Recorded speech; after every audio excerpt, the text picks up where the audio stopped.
Session 428, Chapter 3, Verse 97, a continuation. فيه آيات بينات مقام إبراهيم ومن دخله كان آمنا ولله على الناس حج البيت من استطاع إليه سبيلا ومن كفر فإن الله غني عن العالمين. In it are clear signs, the standing place of Abraham. Whoever enters it is safe. Pilgrimage to the house is a duty owed to God by all people who can afford a way to it. And whoever rejects, God is independent of all creation. Chapter 3, verse 97. When you enter the sacred house of God in Mecca, you immediately shed all attachment to the world and become preoccupied with the worship of the Lord. The moment you see the Kaaba, you forget about your children, money, and work. It is a magnificent feeling of tranquility that can rarely be experienced anywhere else. Just ask anyone who is blessed with a Hajj or Umrah trip.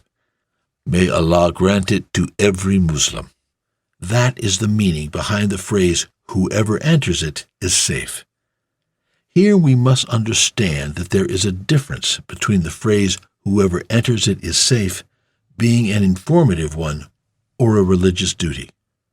In other words, is Allah informing us of a universal fact that whoever enters his sacred house is safe, or is he requiring us to make it a safe sanctuary?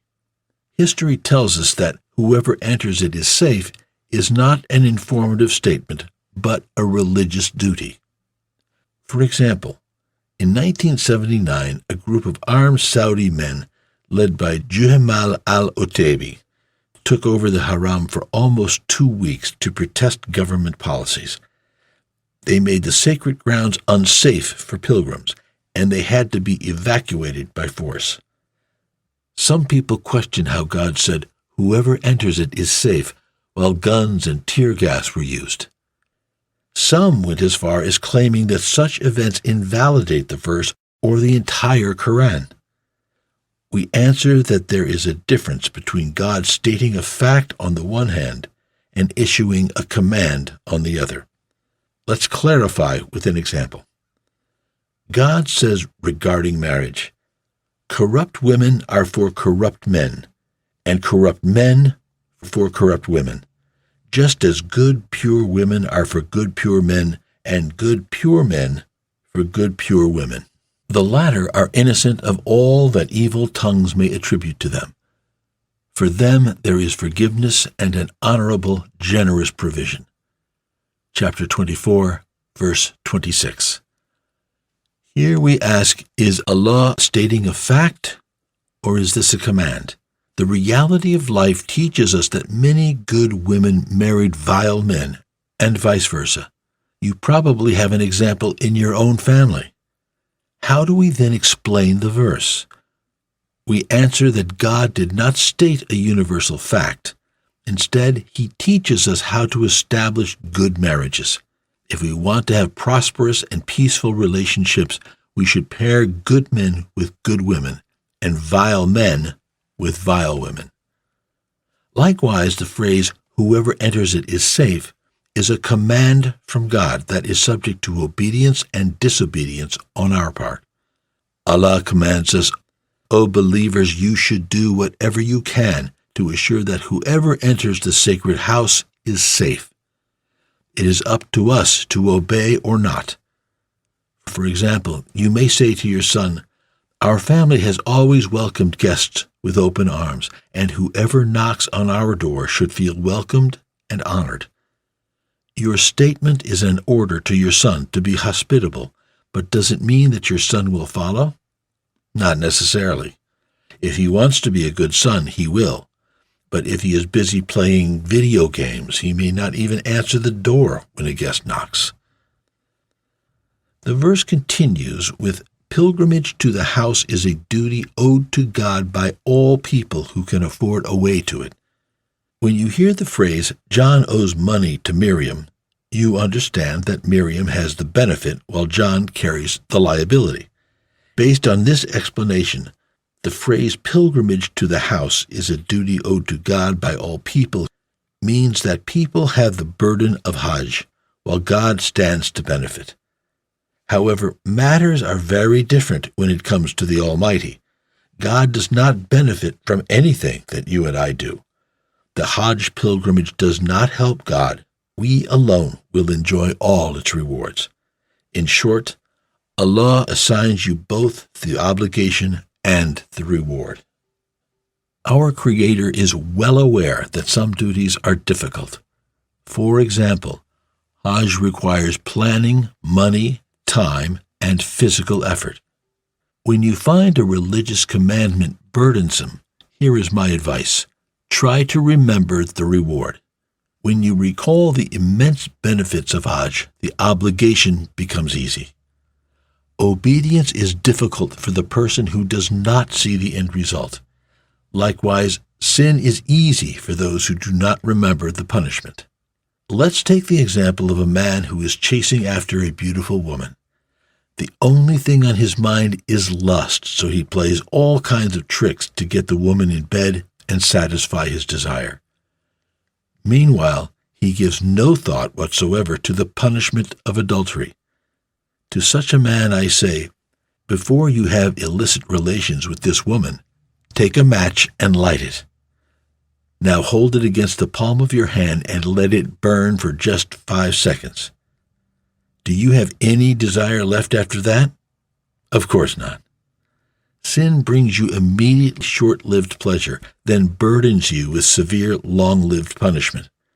If you recall or experience the punishment, even for a few seconds, you will never commit the sin. This brings us back to the verse. God says, pilgrimage to the house is a duty owed to God by all people who can afford a way to it. The phrase, a way to it, is translated from the Arabic origin sabil, which is the road leading to the destination. When you set out for Hajj, you have some planning to do. You must arrange for travel, food, and accommodations. If you are traveling by land, you have to find a route free of danger. Still, that is not enough. How about your family and children? You have to ensure that they are taken care of while you are away. Thus, Allah addressed all these concerns with the phrase, all people who can afford a way to it. In almost all verses of the Quran where God assigns religious obligations, He starts the verse with, O you who believe.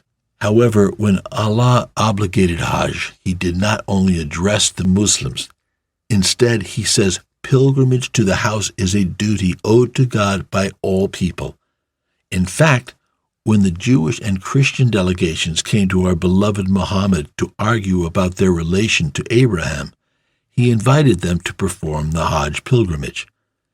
If Hajj were only for Muslims, the Prophet would not have invited the followers of other faiths to perform it.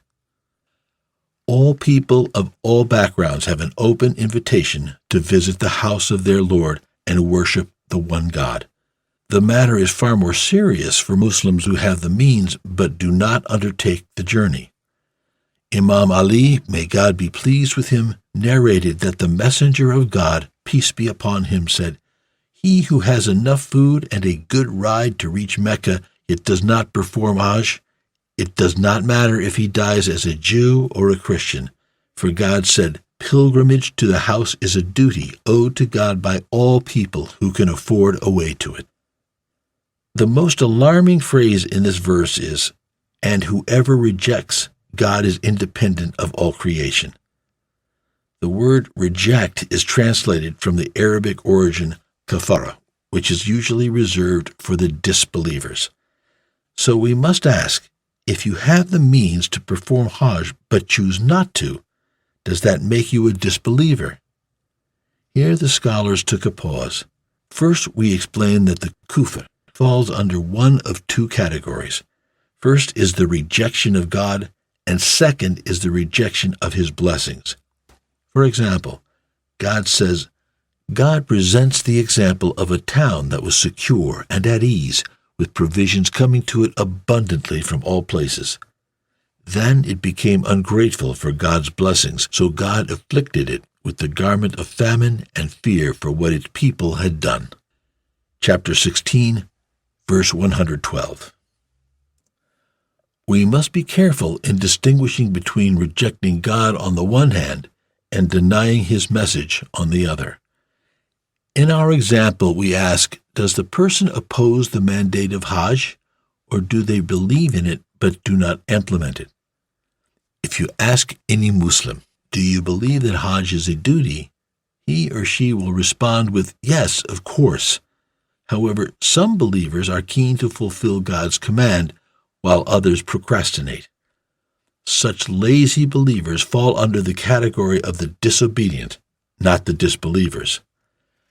Here I would like to take a moment to warn you against rejecting God's commands.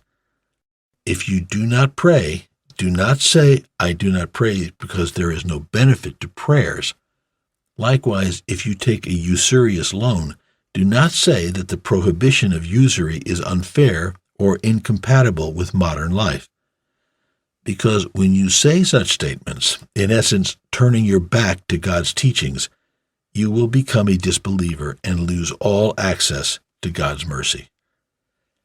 Instead, if you cannot bring yourself to implement God's teachings, then say, My Lord, the obligation of prayers or the prohibition of usury is the truth, but I cannot bring myself to do these duties because my faith is weak. My Lord, please shower me with mercy and help me come back to your path in this life and the next.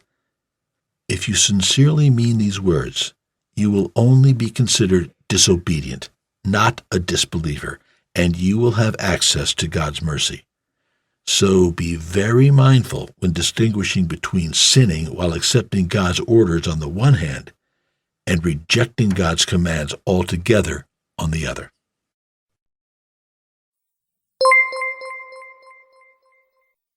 The Prophet, peace be upon him, said, Convey my teachings to the people, even if it is only a single verse. Please take a moment to subscribe and to share with your family and friends. Visit us at www.qurangarden.com.